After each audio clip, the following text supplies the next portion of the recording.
Aloha colleagues, welcome to OC 6005, Scope and Methods of Research. This presentation is on the midterm preparation for the fall 2016 semester.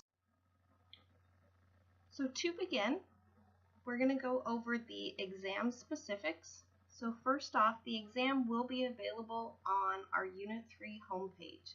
So both sections of the class, both the online and the face-to-face sections, will take the exam through Blackboard. You must take the exam between October 18th at 12:30 a.m. and October 24th at 11:55 p.m.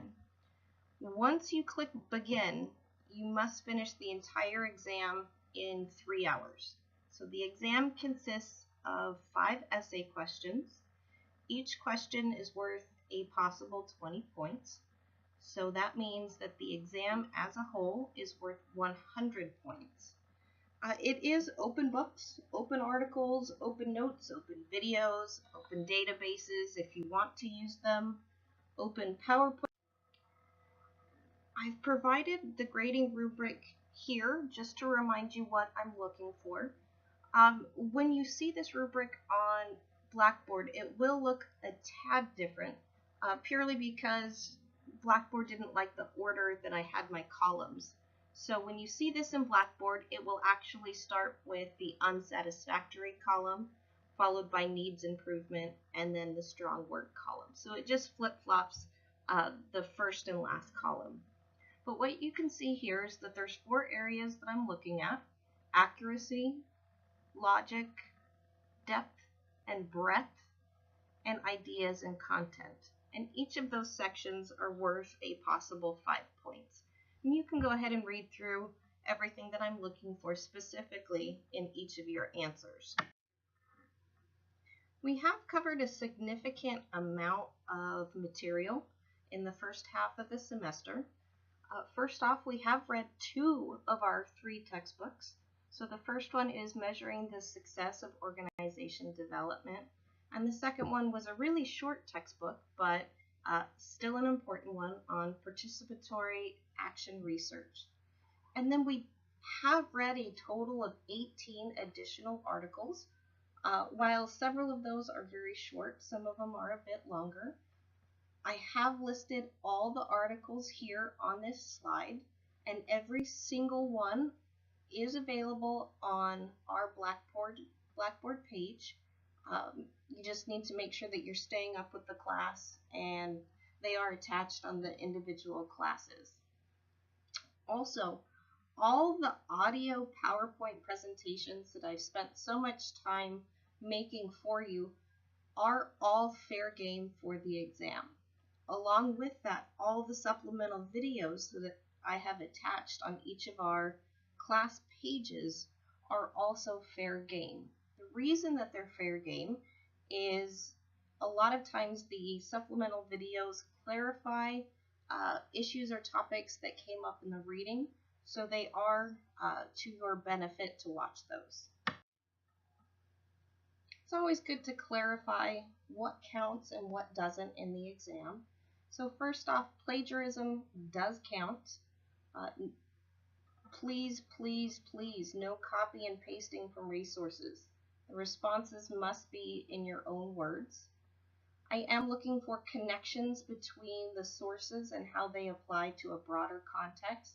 So for example, if I'm asking a question specifically on case studies, we have a few readings that pertain to case studies. So I'm going to be looking for you to make connections between all the sources that we have covered. If you cite a resource, please include in-text citations as well as a full citation at the end of your response. What doesn't count is grammar and APA formatting style. The reason that these do not count at this point in time is because it is a timed exam. So I don't want you worrying about formatting or sentence structure. I want to make sure that you get your ideas down on paper. So as long as I can understand what you're trying to say, then This question comes up a lot. So how can I best prepare for the exam?